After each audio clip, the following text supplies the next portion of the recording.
नमस्कार,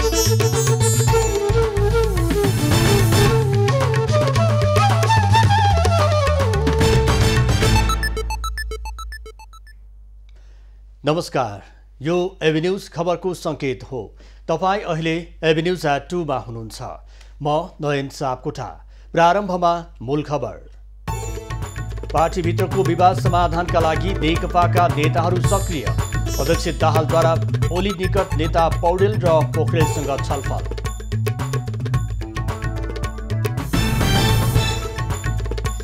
सरकार र तात्कालीन माओवादी बीच विस्तृत शान्ति सम्झौता भएको 14 वर्ष पूरा।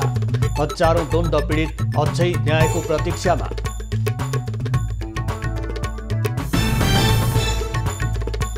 औषधि व्यवस्था विभागद्वारा 6 कम्पनीका सेनिटाइजरमा प्रतिबन्ध।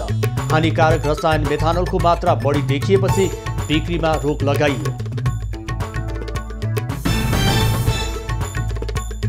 छठ पर्वको मुख्य दिन आज अस्ताउँदो सूर्यको पूजा आराधना गरी अर्घ्य दिँदै पर्वले राष्ट्रिय एकतालाई थप सुदृढ बनाउने राष्ट्रपतिको विश्वास। र अमेरिकाको जर्जियामा पुनः गरिएको मतगणनामा बाइडेन नै विजयी। ट्रम्पको चुनौती 3 राज्यमा समाप्त।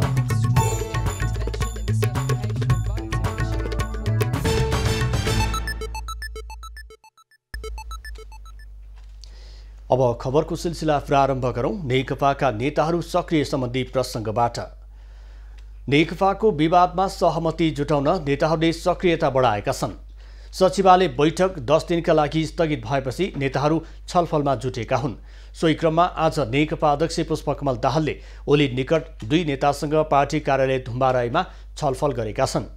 अध्यक्ष दाहालले महासचिव विष्णु पौडेल र सचिवालय सदस्य ईश्वर पोखरेलसँग छलफल गरेका हुन्।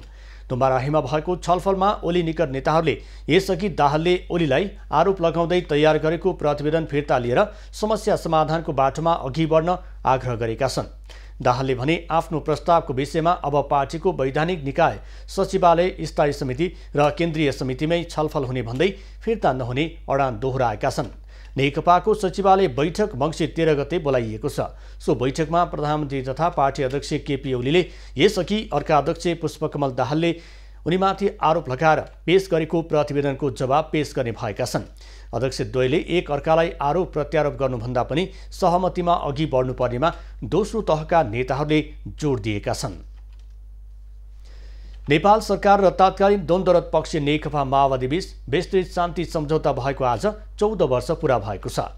2063 मङ्सिर 5 गते तात्कालीन प्रधानमन्त्री गिरिजाप्रसाद कोइराला र सशस्त्र द्वन्द्वरत नेकपा माओवादीका अध्यक्ष पुष्पकमल दाहालले विस्तृत शान्ति सम्झौता पत्रमा हस्ताक्षर गरेका थिए। शान्ति सम्झौतापछि नेपालमा जारी 10 वर्षीय सशस्त्र द्वन्द्वको औपचारिक अन्त्य भएको थियो। शान्ति सम्झौताको जगमा 2062-63 सालमा भएको जनआन्दोलनले राजतन्त्रात्मक शासन व्यवस्थाको अन्त्य गरेको थियो। त्यसपछि भएको निर्वाचनपछि बनेको संविधान सभाबाट नयाँ संविधान जारी भएको थियो। संविधानबाट मुलुकमा अहिले संघीय लोकतान्त्रिक गणतन्त्रात्मक शासन व्यवस्था लागू भएको छ।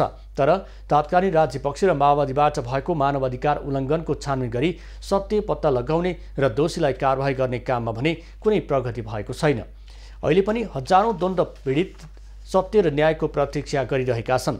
सम्झौतामा हस्ताक्षर गर्दा 6 महिनाभित्र सत्य निरूपण र मेलमिलाप आयोग गठन गर्ने सहमति भएको थियो। तर शान्ति सम्झौतामा हस्ताक्षर भएको 9 वर्षपछि मात्र सत्य निरूपण तथा मेलमिलाप आयोग र बेपत्ता पारिएका व्यक्तिको छानबिन आयोग गठन भयो। तर ठोस काम नगरी आयोग पदाधिकारीले 4 वर्ष कटाए।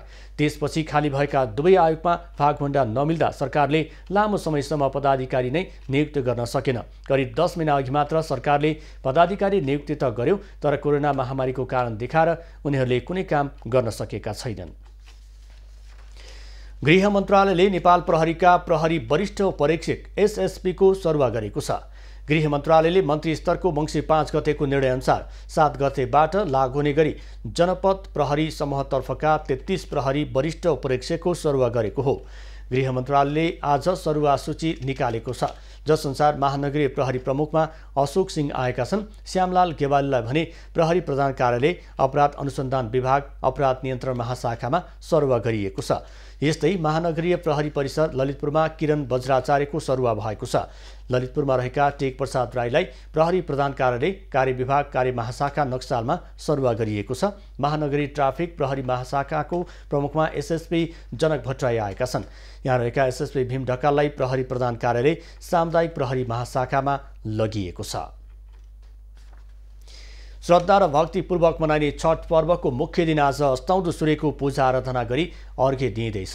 छठ पर्वको मुख्य दिन कार्तिक शुक्ल षष्ठीका दिन व्रतालुहरूले कठोर निराहार व्रत बसी बेलुकी अस्ताउँदो सूर्यलाई पूजा आराधना गरी अर्घ्य दिने गर्दछन्। कार्तिक शुक्ल चतुर्थीदेखि सप्तमीसम्म मनाइने सूर्यदेवको आराधना उपासना र पूजा गरिने यो पर्वमा व्रत बसे दुःख र दरिद्रताबाट मुक्ति पाइन्छ भन्ने जनविश्वास रहेको छ। यस पर्वमा झुप्पा झुप्पा फलहरू चढाउँदा सूर्यदेवता प्रसन्न भई व्रतालुका कुटुम्बसहित सबै सन्तानको भलो हुनेछ भन्ने मान्यता छ। आजका दिन विधिपूर्वक सूर्यको पूजा आराधना गरी अर्घ्य दिएमा चर्मरोग नलाग्ने धार्मिक विश्वास छ। कार्तिक शुक्ल षष्ठीका दिन रातभर जागा बसी सप्तमीका दिन बिहान उदाउँदो सूर्यलाई पूजा आराधना गरी विधिपूर्वक अर्घ्य दिएपछि छठ पर्व समापन हुने गर्दछ। केही वर्ष अघिसम्म तराईको सीमित क्षेत्रमा मनाइने छठले अहिले राष्ट्रिय स्वरूप ग्रहण गरेको छ।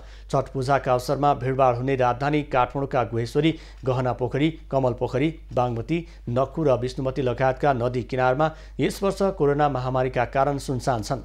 कार्तिक शुक्ल षष्ठीका दिन बेलुकी गुहेश्वरी र कमल पोखरीमा राष्ट्रपतिले समेत छठ पूजा गर्ने गरेकोमा यस वर्ष कोरोना भाइरसका कारण स्थगित गरिएको छ।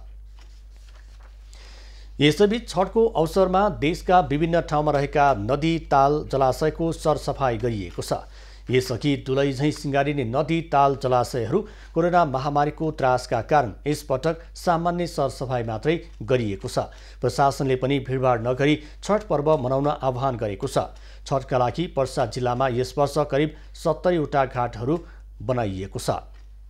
यस सम्बन्धी थप जानकारी दिनको लागि प्रत्यक्ष सम्पर्कमा हुनुहुन्छ संवाददाता राजन रौनियार।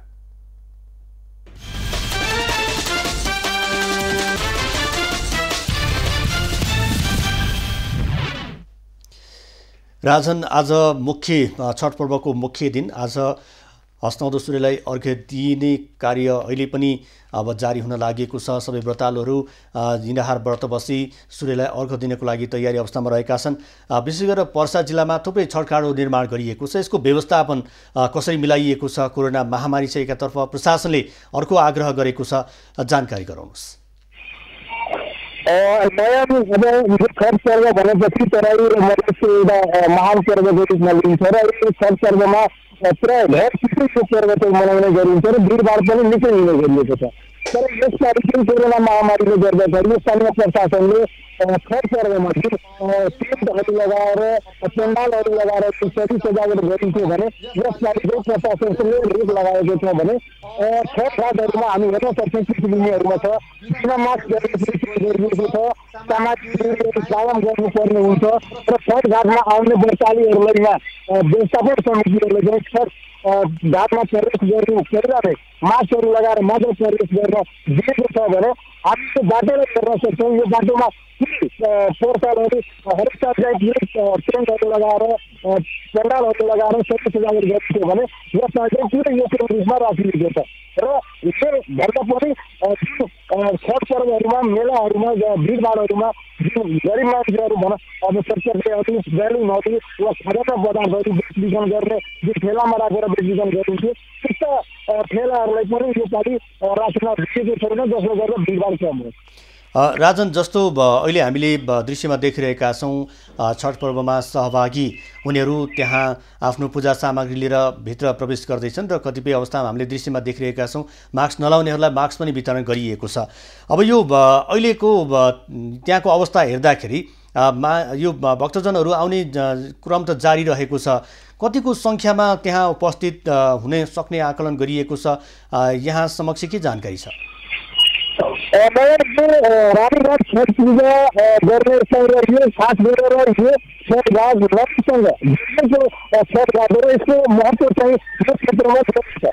जसले गर्दाखेरि यो छठघाटमा पोहोर साल करिब 3,000 श्रद्धालुहरू आउने गर्छ भने यसलाई व्यवस्थापनले चाहिँ त्यस्तो आखिरमा असर पर्न र त्यो असर चाहिँ करिब 1500 जतिको हाराहारीमा लिएका छन्। कतिपय व्यक्तिहरू यहाँ हामीले देख्ने गरेका छौँ छतमाथि वा आफ्नो घर अगाडि फिल्डमा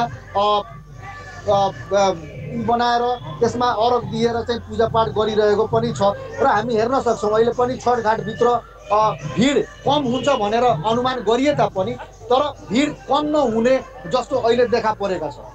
भिडहरू त्यति नै छन्, मान्छेहरूको आवत जावत बढेकै छ, व्रतालुहरू आइ नै रहेका छन् र यस विषयमा अब छोटो कुराकानी गर्नको लागि हामी छठ व्यवस्थापन समितिका सदस्यसँग कुराकानी गर्नेछौँ। स्वागत छ तपाईँले। नमस्कार। पोहोर सालको तुलनामा यो साल अब कतिको छठ व्रतालुहरू यो घाटमा आउने अनुमान गर्नुभएको? एकदम कम मान्छे आइरहेछ, एकदम सतर्कता छ, मास्क लगाउने अनुरोध छ। अब हरेक साल चाहिँ एकदम तामझामका साथ यहाँ छठ घाट मनाउने गरिन्थ्यो, यो पालि त्यस्तो केही पनि देखिएको छैन। तामझाम छैन, एकदम साधारण। नयन उहाँले भनिराख्दाखेरि करिब 3,000 को हाराहारीमा व्रतालुहरू आउने गरिन्थे तर यो पालि त्यो सङ्ख्या कम हुन सक्छ भनेर उहाँहरूको अनुमान गरेका छन्। जस्तो राजन अहिले अब जुन कोरोना महामारीको कारण प्रशासनबाट जुन प्रकारको घर आँगनमै छठ पर्व मनाउनको लागि अनुरोध गरिएको थियो र यस हिसाबले हेर्ने हो भने त्यो अनुरोधलाई पनि पालना गरेको पाइएको छैन। त्यहाँ समितिले छठघाट निर्माण गरेर पूजाको व्यवस्थापन गरिएको छ। खास प्रशासनको आग्रहलाई नमान्नुको कारण यो छठ पर्वलाई चाहिँ उनीहरूले अँगालिरहेका छन्। यस विषयमा चाहिँ प्रशासनको तर्फबाट के भनाइ आइरहेको छ?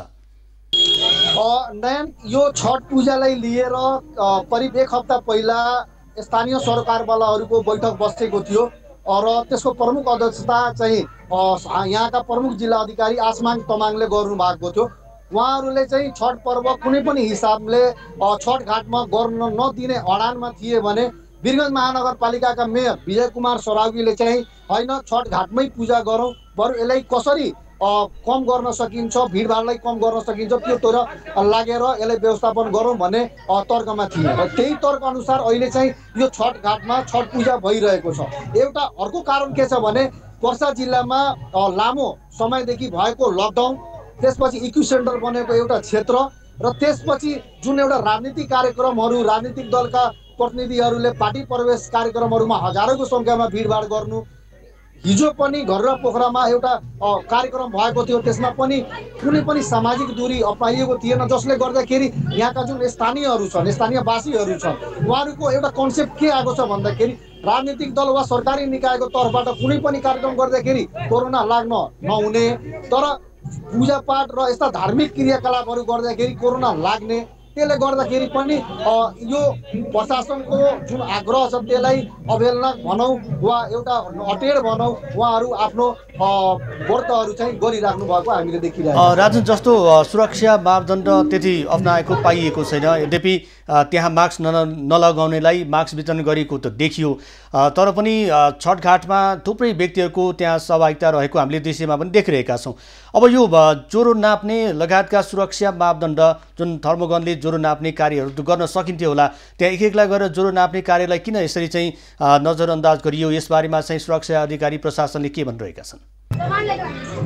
नयन, यस विषयमा हामीले जिल्ला प्रहरी कार्यालय पर्साबाट कुराकानी गरेका थियौँ। वास्तवमा छठघाटहरूमा यो पालि के कस्ता सुरक्षा नीतिहरू उहाँको रहेको छ भन्दाखेरि उहाँहरूले यो पालि ढुक्क हुनुहुन्थ्यो, छठघाटमा भिडभाड हुँदैन तर पनि जुन तपाईँले भनेअनुसार ज्वरो नाप्ने र त्यस्तो कुनै संदिग्ध भेट्यो भने उसले के गर्ने त तत्काल भन्ने हिसाबले कुनै पनि किसिमको व्यवस्थापन यहाँ छैन। हुन पनि यो वीरगञ्ज महानगरपालिकाको जिम्मेवारी थियो तर वीरगञ्ज महानगरपालिकाले यसबाट चाहिँ पूर्ण रूपमा चाहिँ पन्छिएको हामीले अनुमान गर्न सक्छौँ किनभने जुन यो कोरोना भाइरसबाट बच्नु पर्ने वा सतर्कता अपनाउनु पर्ने यहाँ देखिएको छ त्यो सम्पूर्ण जिम्मा छठ पूजा सेवा समिति वा भनौँ जुन घाटमा जुन टोलमा जुन एरियामा छठ पूजा समितिले व्यवस्थापन गरिरहेको छ त्यही व्यवस्थापन समितिको टाउकोमा चाहिँ यो पुरै जिम्मेवारी हालिएको छ। तैपनि धेरै ठाउँहरूमा जस्तै रानीघाटमा अहिले हामी हेरिरहेछौँ मास्कहरू बाँडिने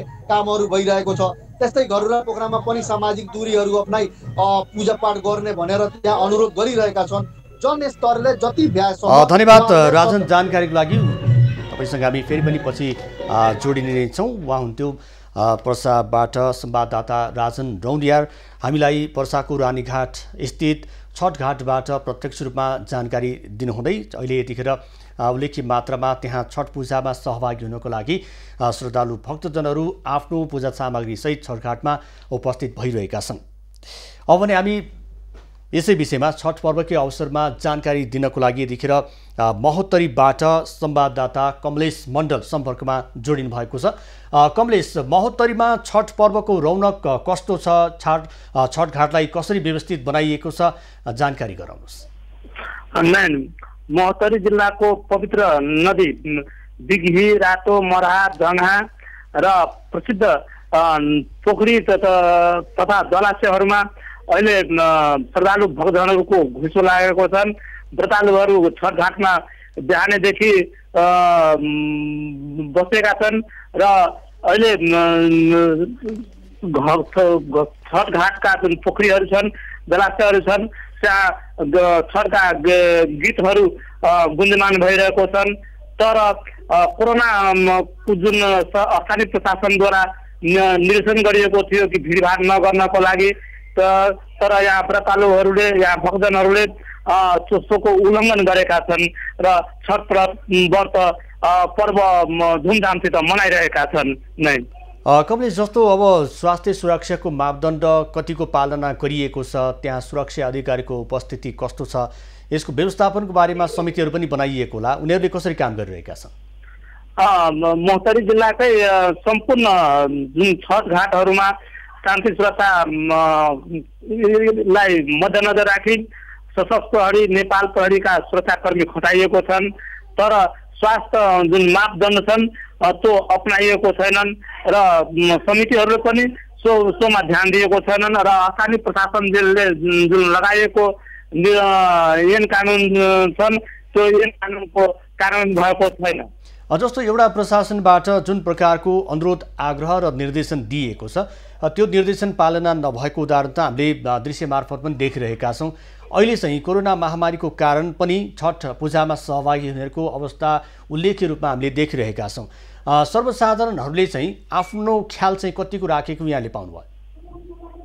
यो मध्यतराईतिरको मुक्तरीमा समग्र रूपमा भन्यो भने स्थानीय वासीहरूले र छठमा पुग्ने श्रद्धालुहरूले जनचेतनाको कमीका कारण त्यो स्वास्थ्य मापदण्ड अपनाएको छैनन्, पालन पनि गरेको छैनन् र स्वतः उनीहरूले अब बिना मास्कै लगाए समाज दूरी कायम नै गरी छठ पर्व मनाइरहेका छन्। हस्, धन्यवाद जानकारीको लागि। भन्थ्यो संवाददाता कमलेश मण्डल। हामीलाई महोत्तरीबाट छठ पर्वको अवसरमा भए गरेका त्यहाँका गतिविधि र विभिन्न स्थानमा छठघाट निर्माण गरिएका छन् र स्वास्थ्य मापदण्ड पालना नभएको उहाँले बताउनु भएको छ। जुन कोरोना महामारीको कारण सरकारले छठघाट निर्माण नगरी घर आँगनमै छठ पर्व मनाउन अनुरोध गर्दै पनि यतिखेर तराईका विभिन्न जिल्लामा छठघाट निर्माण गरेर छठ पूजा आयोजना गरिएको छ। यसमा थुप्रै श्रद्धालु भक्तजनहरूको उपस्थिति रहेको छ। अब बाँकी खबर। राष्ट्रपति विद्यादेवी भण्डारले छठ पर्वले समाजमा विद्यमान वर्गीय, जातीय, लैङ्गिक लगायत विभेद अन्त्य गरी समतामूलक, प्रगतिशील, सभ्य र समुन्नत समाज निर्माण गर्नेतर्फ अग्रसर हुन प्रेरणा दिने विश्वास व्यक्त गरेकी छन्। छठको अवसरमा शुभकामना दिँदै राष्ट्रपति भण्डारले छठले मौलिक संस्कृतिको संरक्षण तथा सम्वर्धन गर्दै सबै नेपालीमा आपसी सद्भाव, सहिष्णुता र बन्धुत्वको भावनालाई प्रगाढ बनाउनुका साथै राष्ट्रिय एकतालाई थप सुदृढ गर्ने विश्वास व्यक्त गरेकी छन्। उनले विश्वव्यापी रूपमा फैलिएको कोभिड-19 को बढ्दो संक्रमणबाट जोगिन पूर्व सावधानीका उपायको पालना गर्दै छठ मनाउन सबैमा आह्वान पनि गरेकी छन्। यस्तै उपराष्ट्रपति नन्दबहादुर पुनले पनि छठ पर्वको अवसरमा पारिवारिक कल्याण, सन्तान सुख तथा मनोकामना पूरा हुने विश्वासका साथ सूर्य उपासना गरेर मनाइने छठ पर्वले नेपालीहरूबीच आपसी सद्भाव, सहिष्णुता, भाइचारा र एकता अभिवृद्धि गर्दै राष्ट्रिय एकतालाई थप सुदृढ गर्ने विश्वास व्यक्त गरेका छन्। औषधि व्यवस्था विभागले 6 कम्पनीका सेनिटाइजरमा प्रतिबन्ध लगाएको छ। विभागले पछिल्लो समय बजार अनुगमनका क्रममा विभिन्न कम्पनीका उत्पादनमा मानव स्वास्थ्यमा हानि पुर्याउने मेथानोल भेटिएपछि बिक्री वितरणमा प्रतिबन्ध लगाएको हो। बजारमा बिक्री वितरणमा रहेको ह्यान्ड सेनिटाइजरको नमुना सङ्कलन गरी राष्ट्रिय औषधि प्रयोगशालामा परीक्षण गर्दा तोकिएको मापदण्ड इन्स्ट्यान्ट ह्यान्ड सेनिटाइजर सम्बन्धी स्तर 2076 विपरीत विषाक्त रसायन मेथानोल भेटिएपछि उत्पादन तथा बिक्री वितरणमा रोक लगाइएको हो। विभागका अनुसार सीता हर्बल सुनसरीले उत्पादन गरेको 50 मिलिलिटरमा 80% र 500 मिलिलिटरको सेनिटाइजरमा 88% मेथानोल भेटिएको छ। यसैगरी मकालु जडीबुटी Sunsari, Sunima Ayurveda company Morang, MK herbal Lalitpur र ग्यालेक्सी डेन्टल एन्ड सर्जिकल मोरङले उत्पादन गरेका सेनिटाइजरमा मेथानोल भेटिएको हो। प्रतिबन्ध लगाएका उद्योग तथा कम्पनीका उत्पादन प्रयोग नगर्न सर्वसाधारणलाई आग्रह गर्दै तत्काल बजारमा बिक्री वितरणमा रोक लगाउन र बजारबाट फिर्ता लैजान निर्देशन दिइएको छ। यसअघि विभागले गुणस्तरहीन भएकाले भारतीय, चिनिया तथा नेपाली उद्योगले उत्पादन गरेका विभिन्न कम्पनीका सेनिटाइजरमा प्रतिबन्ध लगाइसकेको छ। पछिल्लो समय संस्थागत आइसोलेसनमा भन्दा घरमै आइसोलेसनमा बस्ने कोरोना संक्रमितको संख्या धेरै छ। तर घरमै आइसोलेसन बस्दा संक्रमणले ल्याउन सक्ने जटिलता र सावधानी नअपनाउँदा भने जोखिम बढ्दो छ। सरकारले लक्षण नभएका कोरोना संक्रमितलाई घरमै आइसोलेसनमा बस्न सल्लाह दिँदै आएको छ। साथै संस्थागत आइसोलेसनको तुलनामा घरमै आइसोलेसन सहज तथा व्यवस्थित हुने भएकाले घरमा आइसोलेसनमा बस्नेको संख्या बढी छ। स्वास्थ्य मन्त्रालयको तथ्याङ्क अनुसार सक्रिय संक्रमित मध्ये करिब 90% बिरामी घरमै आइसोलेसनमा छन्। तर जटिल प्रकृतिका संक्रमित घरमै बस्दा जोखिम बढेको विज्ञहरू बताउँछन्। जटिल अवस्थाका भनेको मतलब चाहिँ अब सास फेर्न गाह्रो छ, लामो समयदेखि ज्वरोहरू आइरहेछ र कोरोना संक्रमित पुष्टि भइसकेको अवस्था छ भने चाहिँ सकेसम्म होम आइसोलेसन नबस्नु होला। किन भन्दाखेरि चाहिँ त्यो कुनै पनि समयमा एउटा एक प्रकारको दुर्घटना निम्टिन सक्छ। त्यस्तो अवस्थाको जो कोही पनि हुनुहुन्छ भने चाहिँ अस्पतालमा भर्ना भएर उपचार लिनु होला भन्ने चाहिँ म चाहन्छु। घरमा आइसोलेसनमा बस्दा संक्रमित व्यक्तिले लक्षण नदेखिए पनि आवश्यक स्वास्थ्य सावधानी भने अपनाउनु पर्ने हुन्छ। संक्रमित व्यक्तिले आइसोलेसनमा बस्दा संक्रमणले पार्ने जटिलताका बारेमा हेल्थ चेक गर्न नहुने चिकित्सकहरू बताउँछन्। उनीहरूले श्वास फेर्न कतिको सहज छ वा गाह्रो भएको छ भन्ने हेक्का सधैँ राख्नुपर्छ। कहिलेकाहीँ हाम्रो शरीरमा जुन अक्सिजनको लेभल छ त्यो कम भएको हुनसक्छ, तर त्यो हामीलाई थाहा नहुन पनि सक्छ। त्यस्ता खालका धेरै घटनाहरू पनि छन्। त्यो पत्ता लगाउनको लागि चाहिँ हामीले पल्स अक्सिमिटर भन्ने एक प्रकारको सानो डिभाइस हुन्छ। त्यो चाहिँ औँलामा राखेर हामीले आफ्नो अक्सिजन लेभल हेर्न सक्छौँ। यदि त्यो अक्सिजन लेभल चाहिँ निरन्तर रूपमा चाहिँ घटिरहेको अवस्था छ भने चाहिँ तपाईँले अस्पताल गएर हुन्छ कि अथवा स्वास्थ्यकर्मीसँग सरसल्लाह लिएर आवश्यकता अनुसार चाहिँ यो अक्सिजन कमी हुँदाखेरि चाहिँ आवश्यकता अनुसार चाहिँ तपाईँले सरसल्लाह लिनुपर्ने हुन्छ। स्वास्थ्य मन्त्रालयले घरमै आइसोलेसनमा बस्ने बिरामीको निगरानीका लागि स्थानीय तहलाई जिम्मेवारी दिएको छ।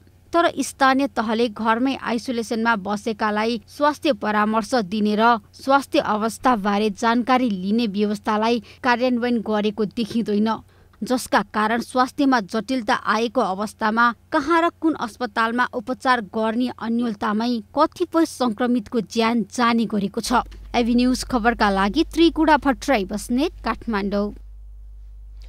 कोभिड-19बाट प्रभावित उद्योग व्यवसायका श्रमिकहरूको पारिश्रमिक भुक्तानी र व्यवसायलाई निरन्तरता दिनका लागि सञ्चालन पुँजी उपलब्ध गराउन सरकारले व्यावसायिक निरन्तरता कर्जा प्रवाह कार्यविधि 2077 जारी गरेको छ। अर्थ मन्त्रालयको प्रस्तावमा 50 अर्बको कोष स्थापना गर्ने गरी मन्त्री परिषदको बैठकले कार्यविधि निर्देशिका स्वीकृत गरेको हो। कार्यविधि अनुसार सहुलियत कर्जा उपलब्ध गराई व्यवसायको निरन्तरता दिन सरकारले नेपाल राष्ट्र बैङ्कमा आवश्यक रकमको व्यवस्था गर्नेछ।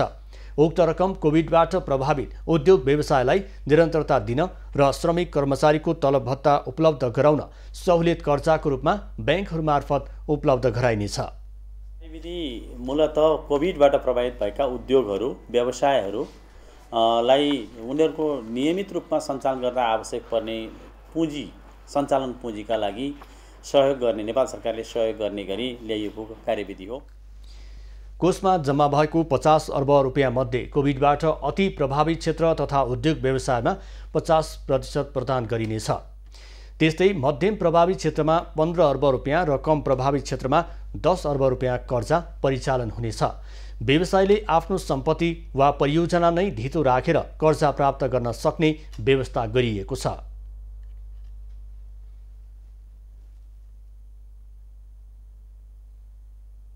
यो कर्जा 2 वर्षको लागि हुनेछ र यो 2 वर्षमध्ये पहिलो वर्ष चाहिँ 5% र अर्को वर्ष 6% को दरले लिनेछ। यो कर्जा प्राप्त गर्ने व्यवसायीले आफ्नो सम्पत्ति वा आफ्नो परियोजना नै धितो राखेर कर्जा प्राप्त गर्न सकिने व्यवस्था चाहिँ अहिलेको व्यवस्था गरिएको छ। सहुलियत कर्जा 2 वर्षका लागि उपलब्ध हुनेछ। पहिलो वर्ष 5% ब्याज दर लाग्नेछ भने दोस्रो वर्ष 6% ब्याज दर कायम हुनेछ। होटल सङ्घ नेपाल हानका निवर्तमान अध्यक्ष अमरमान साकेको कोरोना संक्रमणका कारण निधन भएको छ। साकेको आज बिहान 72 वर्षको उमेरमा निधन भएको हो। साकेले 24 वर्षभन्दा बढी होटल सङ्घ नेपालमा सक्रिय भूमिका निर्वाह गरेका थिए।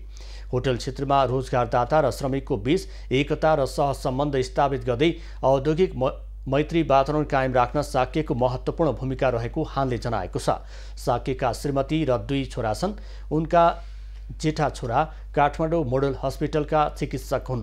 कान्छा छोराले सोल्टी मोडमा रहेको अमर होटलको व्यवस्थापनमा संलग्न छन्। राजतन्त्र समर्थकहरूले बिहिबार धनगढीमा प्रदर्शन गरेका छन्। सुदूरपश्चिम स्वतन्त्र देशभक्त नागरिकको आयोजनामा हिन्दू राष्ट्र पुनर्स्थापना र राजतन्त्र पुनर्स्थापनाको माग गर्दै उनीहरूले प्रदर्शन गरेका हुन्। हिन्दू राष्ट्र पुनर्स्थापना, संघीयताको खारेजी र संवैधानिक राजतन्त्र स्थापना लगायतका माग राख्दै उनीहरूले धनगढीको बुद्ध चोकबाट मोटरसाइकल र्याली निकालेका थिए। र्याली अतरिया पुगेर पुनः धनगढीमै फर्किएको थियो।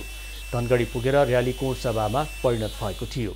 कोणसभामा बोल्दै स्वतन्त्र देशभक्त नागरिकका वक्ताहरूले देशमा राजतन्त्रको आवश्यकता रहेको भन्दै राजा आए देशको विकास हुने बताएका थिए।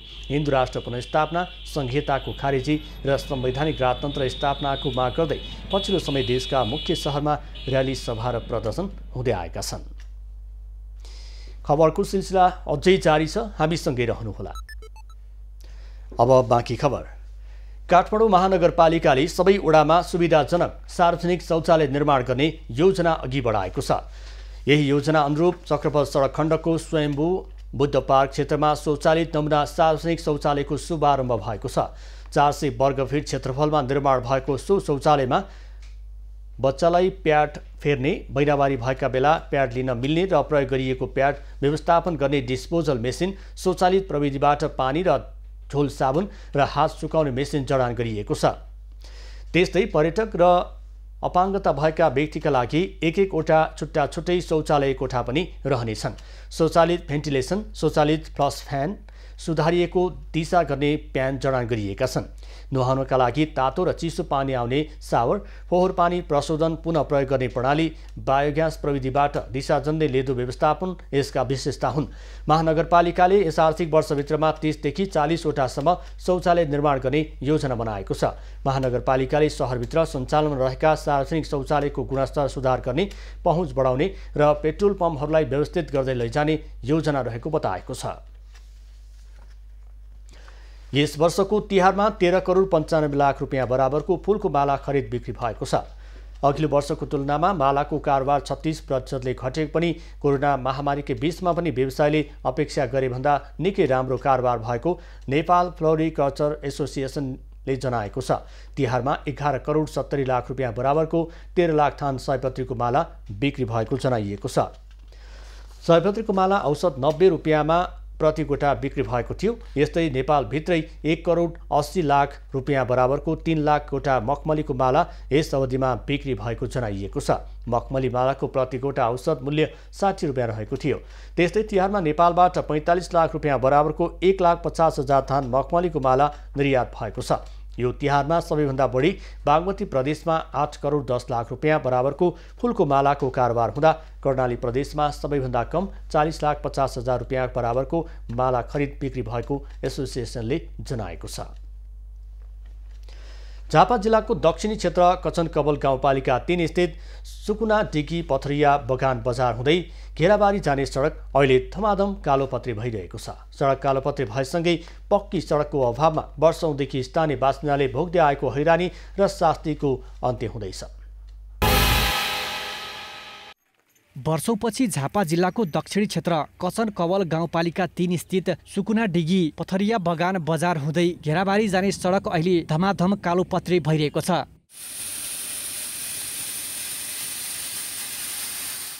भारतसँग सीमा जोडिएको र विकासका हिसाबले निकै पछाडि परेको यस क्षेत्रका स्थानीयले पक्की सडक नहुँदा वर्षौंदेखि शास्ति खेप्दै आएका थिए। पुरानै योजना भए पनि उक्त सडकका लागि बजेट निकासा नहुँदा काम हुन सकेको थिएन। सडक कालोपत्री भइसँगै पक्की सडकको अभावमा वर्षौंदेखि स्थानीय बासिन्दाले भोग्दै आएको हैरानी र जोखिमको अब अन्त्य भएको छ। कच्ची र धुले सडकको यात्राबाट आजित स्थानीय सडक निर्माण भइसँगै दङ्ग छन्। पहिले त अब हिलो बाटो थियो, आवाज जावत गर्न पनि अप्ठ्यारो थियो। अहिले त अब यो बाटो पिच बनिँदैछ, मान्छेलाई आवाज जावत गर्नलाई एकदम सजिलो छ। पहिले भद्रपुर जानलाई 2 घण्टा 2.5 घण्टा लाग्थ्यो। अहिले हामी बाटो यहाँदेखि पिच भएकोले गाडी भद्रपुरबाट पनि हामीलाई लगभग 20-25 मिनट पुग्छौँ। सडक डिभिजन दमक मार्फत ठेक्का लागेको उक्त सडकको निर्माण कार्य दिवा निर्माण सेवा प्रणालीले धमाधम गरिरहेको छ। 5.5 मिटर चौडाइको उक्त सडकमा DBSTबाट कालोपत्री गरिएको निर्माण कम्पनीले जनाएको छ। 4200 किलोमिटर उक्त सडक 5 करोड 43 लाखमा ठेक्का लगाइएको हो। यो चाहिँ DBST प्रविधि डबल बेस सर्फेस ट्रिटमेन्ट भन्छ, DBST भन्छ। यसमा पहिले चाहिँ 20 mm को गिटी मुनिबाट छरिन्छ एक लेयर, त्यो माथि फेरि 10 mm को अर्को गिटी छरिन्छ र यो चाहिँ हाम्रो 5.5 मिटर चौडाइको बाटो बन्दै।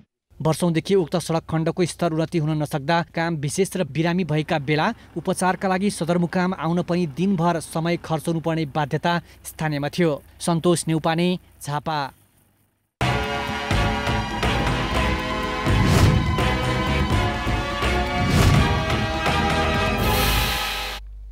ठेकेदारको लापरवाहीले मोरङको रङ्गेलीमा हुलाकी सडक जोड्ने सहायक मार्गको निर्माण अलपत्र परेको छ। 2076 असारमै सम्पन्न हुनुपर्ने रङ्गेली 7 स्थित मालपोत कार्यालय हुँदै हुलाकी राजमार्ग जोड्ने सडक अहिलेसम्म निर्माण पुरा हुन नसकेको हो। निर्माण गरिएको सडक पनि गुणस्तरीय नभएको स्थानीयको आरोप छ। यिनीहरूले कालो हाले, यहाँ सबै यो माटो छ, बेस पनि हालेका छैनन् र यसको लागि हामीहरूले ठेकेदार कम्पनीका मान्छेहरूलाई भन्दाखेरि होइन, हामीहरूले सब बेसमाथि बेस गरेर यो गर्न लागेको भने र यो बाटो बनाउँदाखेरि राम्ररी यी हेर्न सक्नुहुन्छ। तपाईँको माटोमा आएको 6 महिना नटिक्दाखेरि जान्छ। राज्यको पैसा सबै यो स्वाहा हुने काम यहाँ भइरहेको छ। रातारात यिनीहरूले प्राइमरी यो कालो गरेर अनि रातारात निस्के, अब चाहिँ अहिलेसम्म आएको छैन। यहाँ उक्किएको छ, बाइक लिएर आउँदा चप्पल लिएर यसो हिँड्दा पनि निस्केको छ क्या। सबैतिर जति पनि छेउछाउदेखि लिएर बिचमा उनीहरू चाहिँ धुलोले सफा गरे, तर छेउछेउमा जुन माटो जमेको थियो त्यो समेत अलिकति पनि पुरै उक्केको रहेछ। यहाँ माटै देखिन्छ। हजुरको यता जति पनि बाटोमा हिँडेको हेर्दा हुनुहुन्छ भने सबैतिर माटो देखिन्छ। ठेकेदारलाई भन्दाखेरि हामी मिलाउँछौँ भन्छौँ, तर यो राति काम हुने हो। धुलो र माटोमाथि कालोपत्री गर्दा टिकाउ नहुने गुनासो स्थानीयले गरे पनि त्यसको सुनवाई भएको छैन। नगरपालिकाले भने माटो र धुलो भएको ठाउँमा कालोपत्री गर्ने ठेकेदारलाई पुनः सडक निर्माण गर्न निर्देशन दिएको जनाएको छ। सडकमा गुणस्तरहीन सामग्री प्रयोग गरिएको विषयमा ठेकेदार दिनेश शाहसँग सम्पर्क गर्दा कुनै प्रतिक्रिया दिन मानेनन्। हुलाकी सडकलाई छुने सडक कालोपत्री गर्ने ठेक्का नीतिका एन्ड्राज कन्स्ट्रक्सनले लिएको हो। सडकको निर्माण लागत 90,35,594 रुपियाँ रहेको छ। आपतकालीन अवस्थामा अस्पताल वा स्वास्थ्य संस्थामा लैजान सजिलो होस् भनेर पर्वतको जलजला गाउँपालिकाले 1 वडा 1 एम्बुलेन्स अवधारणा अघि सारेको छ। स्वास्थ्य सेवामा नागरिकको सहज पहुँच स्थापित गर्न गाउँपालिकाले सबै वडामा एम्बुलेन्स सेवा सञ्चालन ल्याउने तयारी थालेको हो। ग्रामीण र विकट स्थानमा बिरामीको समयमा उपचार नपाएर ज्यान जाने अवस्था नआओस् भनेर गाउँपालिकाले स्वास्थ्य क्षेत्रमा लगानी बढाएको हो। अधिकांश वडाहरू एकदम विकट एकदम दुर्गम भेगमा भएको भएर पनि त्यहाँका जनताहरू वञ्चित भएको अवस्था छ। एम्बुलेन्स एकदम आवश्यकताको कुरा हो। त्यो एम्बुलेन्स हुँदाखेरि हामीलाई हरेक कुराहरू बिरामीहरूलाई लान ल्याउनलाई अब त्यहाँ पैसा भएर नि मान्छेहरू गाडी नपाउने, गाडीले नबोक्ने अवस्था भएको भएर पनि हामीले यसलाई एकदमै अगाडि बढाउनुपर्छ भनेर हामीले अगाडि बढाएका छौँ। 9वटै वडामा सडकको पहुँच पुगेपछि पहिलो आवश्यकता स्वास्थ्य नै रहेको भन्दै गाउँपालिकाले एम्बुलेन्स सञ्चालन गर्न लागेको हो। ज्येष्ठ नागरिक, महिला, बालबालिका तथा अपाङ्गता भएकाहरूलाई एम्बुलेन्स सेवाले थप सहज हुने अपेक्षा गरिएको छ। सबै वडामा एउटा स्वास्थ्य संस्था स्थापना गर्ने लक्ष्य पनि जलझला गाउँपालिकाले राखेको छ। यसबाट छिमेकी मोदी र कुस्माका बासिन्दा समेत लाभान्वित हुनेछन्। नेपालमा वार्षिक 4.5 अर्ब रुपियाँको कपास आयात हुने गरेको छ। तर कपास विकास समिति खजुरा मार्फत उत्पादन हुने कपास भने गोदाममा थन्किँदा खेती गर्ने जमिनको क्षेत्रफल र किसान समेत घटेका छन्। कृषकवृन्द कपास भन्न बित्तिकै नगदे बालीको रूपमा मानिन्छ। बाँकीको खजुरामा कपास विकास समिति मार्फत पश्चिमका केही जिल्लाहरूमा कपास खेती गरिँदै आएको छ। तर पछिल्लो समय कपास खेती गर्ने किसानहरू भने घट्दो अवस्थामा छन्। नगदी बालीको रूपमा रहेको कपास खेती गर्ने किसानहरू विगतको तुलनामा घट्दै गएका छन्। कपास विकास समिति खजुराले उत्पादन गरेको र किसानबाट खरिद गरेको कपास सहज सोचे अनुरूप बिक्री नहुँदा गोदाममै थन्किएको छ। पहिले 5 जिल्लामा खेती हुने कपास अहिले बाँके, बर्दिया र दाङमा मात्र सीमित खेती हुने गरेको छ। गत वर्ष 85 बिघा क्षेत्रफलमा भएको कपास अहिले 80 बिघामा झरेको छ। गत वर्ष 94 मेट्रिक टन कपास उत्पादन भएकोमा यस वर्ष क्षेत्रफल घटे पनि उत्पादन भने 100 मेट्रिक टन बढ्ने लक्ष्य कपास विकास समिति खजुराको भनाइ छ। यो कपासलाई बिक्री गर्नु पनि एउटा समस्या देखिया छ। त्यसको लागि अब कुनै उद्योगहरू स्थापना पुनः सञ्चालन गराउने हो भनेपछि हेटौँडा कपडा उद्योग या बुटवल धागो उद्योगहरू मध्ये यसलाई बिक्री गर्ने अझै राम्रो हुन्थ्यो। कपास लगाएदेखि उत्पादन हुँदासम्म प्राविधिक सहयोगका साथै किसानले उत्पादन गरेको कपासको मूल्य किसानको घरमै पुगेर खरिद गरी चेक दिने गरिएको छ। किसानका लागि खरिदको ग्यारेन्टी भए पनि किसान भने आकर्षित हुन सकेका छैनन्। केन्द्रीय सरकारले हेर्यो, किसानको हातमा केही पनि नभएको हुँदा र सरकारले वास्तव्यस्त नगरेको हुँदा हाम्रो बाली इच्छा गर्दा गर्दै पनि ऋणमा डुबेर जग्गा बेच्नुपर्ने अवस्था भएर किसानले छोडेका हुन्। कपास विकास समितिका अनुसार करिब 4 करोड मूल्य बराबरको 203 मेट्रिक टन प्रशोधित कपास 6 वर्षदेखि बिक्री नहुँदा गोदाममा थन्क्याउनु परेको छ। विगतमा हेटौडा कपडा उद्योग र बुटवल धागो कारखानाले कपास खरिद गर्दै आएकोमा ती दुवै उद्योग बन्द भएपछि उत्पादित कपास खेर जाने अवस्था आएको हो।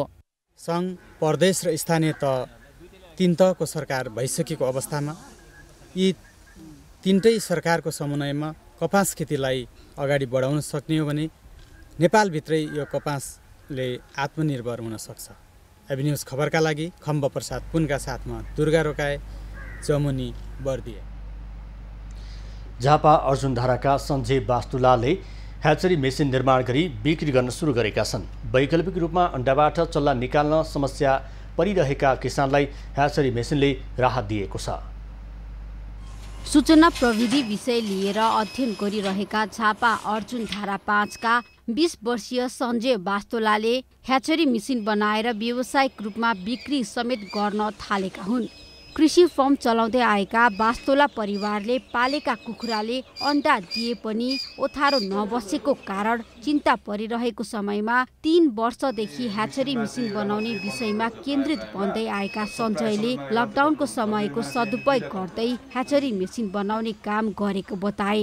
लकडाउनको बेलामा घरमा खाली बस्नुभन्दा केही गरेको राम्रो भनेर मैले चाहिँ आफैले मेसिन बनाएको छु, ह्याचरी मेसिन। अहिले लगभग सेल पनि गर्न आँटेको छु। यहाँनिर सेल भइरहेको छ राम्ररी। अनि त्यहाँदेखि कसरी त्यो सिपलाई मार्केटमा लगेर सेल गर्ने त्यसको बारेमा पनि तालिमहरू उपलब्ध गराएर चाहिँ अनि अघि बढ्दाखेरि चाहिँ राम्रो जस्तो लाग्छ। सञ्जयले बनाएका मेसिनहरू गुणस्तरीय समेत रहेको भन्दै स्थानीयले युवाहरूलाई शैक्षिक योग्यता बढाउन मात्र नभएर गुणस्तरीय शिक्षा लिएर आत्मनिर्भर बन्न सञ्जयको कामले प्रोत्साहन गर्ने विश्वास लिएका छन्। र सबैजना युवा साथीहरूले यो क्वान्टिटीको पढाइ भन्दा पनि क्वालिटीको पढाइ चाहिँ दीर्घकालीन र भरपर्दो विश्वासिलो हुँदो रहेछ भन्ने कुरो बुझाएको छ। सबैजना युवा साथीहरूलाई जो अध्ययन गर्ने हुनुहुन्छ उहाँहरूलाई चाहिँ यो पेसा र व्यवसायमा अथवा प्राविधिक टेक्निसियन पेसा र व्यवसायमा लागेर आफ्नो भविष्यको जीवन अझ उजासिलो बनाउन म अनुरोध गर्छु। ह्याचरी मेसिन निर्माण गरेर बिक्री समेत गर्न थालेका सञ्जयले मेसिनका विषयमा जानकारी दिएर बिक्री गर्ने गरेका छन्। 70,000 रुपैयाँमा एक थान मेसिन बिक्री गर्दै आएका उनले 1 वर्षको वारेन्टी दिने गरेका छन्। ह्याचरी मेसिन बनाउन सफल युवा सञ्जयलाई अर्जुनधारा नगरपालिकाले प्रोत्साहन स्वरूप केही सहयोग पनि गरेको छ। व्यवसाय उहाँको यो मेहनत यति सानो उमेरमा गर्नुभएको उहाँको यो मेहनतलाई चाहिँ हाम्रो नगरपालिकाले फेरि पनि उहाँलाई प्रोत्साहन स्वरूप केही गर्नेछ। म पनि त्यसमा पहल गर्नेछु। भाइको मेहनत राम्रो छ। फेरि पनि यस्ता युवाहरू विदेश नजाउन् हैन। उहाँ मार्फत हाम्रो यो प्रचार प्रसार मार्फत तपाईहरुको प्रचारले पनि उहाँहरूको यो सिपलाई चाहिँ अझै कदर गरोस्। स्वदेशमा केही हुन रोजगारीका लागि विदेशी युवाका लागि सञ्जय प्रेरणाका पात्र बन्न सक्छन्। झापामा किसानहरू व्यवसायिक खेती र कृषि पेसातर्फ आकर्षित भए पनि प्राविधिक अभावका कारण विभिन्न समस्या झेल्न बाध्य छन्। प्राविधिक अभावका कारण जिल्लाका किसानले खेती र अंगालेका कृषि पेसामा लाग्ने रोग किराको प्रकोपबाट वर्षेनी लाखौं रुपियाँ नोक्सानी बेहोर्दै आएका छन्। झापा जिल्लामा व्यावसायिक खेती तथा कृषि पेसातर्फ किसानको आकर्षण बढ्दै गए पनि प्राविधिक अभावको कारण विभिन्न खाले समस्या झेल्न किसान बाध्य छन्। खेती तथा विभिन्न कृषिजन्य वस्तुमा लाग्ने रोग किरा र तिनको निदानबारे किसानमा पर्याप्त जानकारी नहुँदा र समस्या समाधानको लागि समयमै प्राविधिक नभेटिँदा किसानले खेतीमा लाग्ने रोग किराको प्रकोपको कारण वर्षेनी लाखौं रुपैयाँ नोक्सानी बेहोर्नु पर्ने अवस्था छ। जिल्लामा किसानले केरा, कागती, सुपारी, मेवा तथा व्यावसायिक कृषिमा मौरी, कुखुरा, गाई, माछा लगायत पालन गर्दै आएका छन्। किराको प्रकोप आउने बेला हुन लाग्यो। जब माग लागेपछि हाम्रो किराले प्रकोप बढ्छ। यसमा चाहिँ कसरी गर्ने भन्ने हामी आफ्नै अहिलेसम्म चाहिँ आफ्नै पुरानो साथीहरूको अनुभवको आधारमा व्यवसाय गरेका छौँ र प्राविधिकको खाँचो छ र हामीले अब प्राविधिकहरूलाई पनि बोलाउने कृषि ज्ञान केन्द्रमा पनि हामीले जानकारी दिएको छ। हामीलाई आशा छ आउनुहुन्छ होला, हामीलाई सल्लाह दिनुहुन्छ होला। किसान प्रविधिमा अनभिज्ञ भएकै कारण कृषिमा व्यावसायिकरण हुन सकेको छैन, जसले गर्दा करोडौंको कृषिजन्य वस्तु आयात गर्नुपर्ने अवस्था एकातिर छ भने पछिल्लो समय प्रविधिको प्रयोग गरेर कृषि पेसामा भविष्य खोज्दै गरेका किसान भने प्राविधिक अभावकै कारण बाली, नाली सहित पशुपक्षीमा विभिन्न रोग व्याध लाग्दा करोडौं रुपैयाँ क्षति बेहोर्न बाध्य छन्। मौरीलाई सानोतिनो रोग लागेको गरेको हामी आफै व्यवस्थापन गर्छौँ। हामी मौरीको टट लिएर आएका छौँ। यहाँ उपचार विधि पनि सामान्य है, त्यो अब धेरै डक्टरै त हामी छैनौँ। उपचार विधि हामीले धेरै काम गरिसकेका छौँ, धेरै अगाडि बढिसकेका छौँ। कम्तीमा राज्यले त हामीलाई सहयोग गर्नुपर्छ पर्दैन त्यहाँनिर भन्नु त। अब कम्तीमा हामीले त्यति गर्दै गर्दा ल नगरपालिकाले अरू त अहिले हामीसँग यहाँ नजिकै छैन। कृषि प्रधान मुलुक भनिए पनि आवश्यक दक्ष जनशक्तिको अभाव, गुणस्तरीय मल बिउ, सिँचाइको अपर्याप्तता अनि किसानलाई खेती तथा कृषि पेसा सम्बन्धी प्राविधिक ज्ञान र प्रशिक्षणको अभावको कारण उत्पादनमा ह्रास मात्र आएको छैन, व्यावसायिक खेती तथा कृषि पेसातर्फ किसानको आकर्षण घट्दै जाने चिन्ता छ। झापाबाट सन्तोष नेउपानेको रिपोर्ट। घरमा प्रयोग हुने विद्युतीय सामान बिग्रिएमा प्राय फाल्ने गरिन्छ, तर बर्दियाका एक 14 वर्षीय बालक त्यस्ता सामग्री सङ्कलन गरेर नयाँ सामान बनाउन सक्रिय छन्। घर वरपर होस् वा घर छिमेकमा बिग्रिएका प्रयोग नभई थन्काइएका सामानबाट नयाँ आविष्कार गर्न तल्लीन हुन्छन् बर्दिया बडैयाताल गाउँपालिका बर्मौली टोलका प्राञ्जल गेवालीले विभिन्न प्रविधि प्रयोग गरी नयाँ उपकरण आविष्कार गर्दै आफूलाई बाल वैज्ञानिकको रूपमा पहिचान बनाउन सफल भएका छन्। कोभिड-19 का कारण विद्यालय बन्द भएर सबै बालबालिका घरमै बसिरहेका बेला उनले भने यो समयलाई नयाँ उपकरण बनाउने काममा सदुपयोग गरेका छन्। प्राञ्जलले video camera, CCTV, power bank, mic लगायतका उपकरण बनाएका छन्। यो कामहरू गर्न चाहिँ मलाई यो गुगल हेर्दा यस्तै बनाएको चिजहरू देखेँ अनि त्यही हेर्दा आफैलाई यस्तो बनाउनु मन लाग्यो अनि प्रयास गर्दै जाँदाखेरि सक्सेस भएपछि यस्तै अरू चिजहरू पनि बनाएँ। प्रज्वल भगवती सांस्कृतिक तथा साधारण माध्यमिक विद्यालय बडैयाताल 8 तिलकानामा कक्षा 9मा अध्ययनरत छात्र हुन्। सानै उमेरदेखि पढाइमा अब्बल प्रज्वल यस्ता विषयमा रुचि राख्ने गरेको परिवारको भनाइ छ। हेर्दाखेरि यो साँच्चैकै चिजहरू बनिरहेछ, उसले एटिएम मेसिनहरू बनाएछ, प्रोजेक्टर बनाएछ, मनी प्रिन्टर बनाएछ। यसो हेर्दा बाबुले गर्न खोजेको जस्तो लागिरहेछ।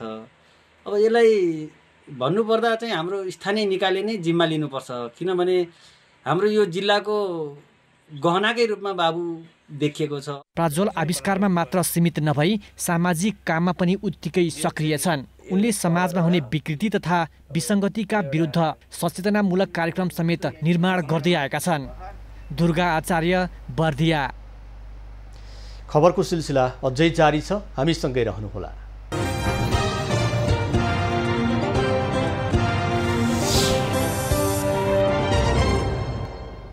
हाल देशका पहाडी भूभागका केही स्थानमा आंशिक बदली रहेको छ भने अन्य स्थानको मौसम सामान्यतया सफा रहेको छ। अपराह्नपछि पहाडी भूभागमा आंशिक बदली भई बाँकी भूभागको मौसम सफा रहने जल तथा मौसम पूर्वानुमान महाशाखाले जनाएको छ।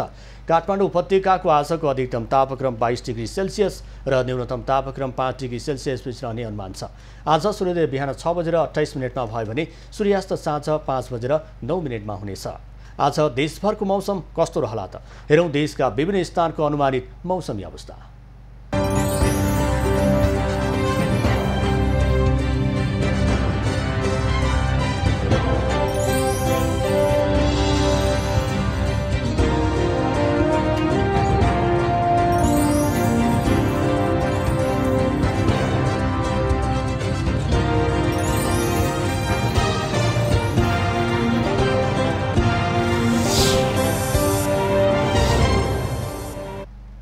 अहिलेलाई खबरको क्रम यति नै। एबी खबरका यी सहित अन्य विस्तृत खबरका लागि www.abnews.tv लगअन गर्न सक्नुहुनेछ। युट्युब, फेसबुक र ट्विटरमा पनि हामीलाई फलो गर्न सकिनेछ। खबरभित्रको खबरको लागि हेर्दै रहनुहोला एबी न्यूज खबर। नमस्कार।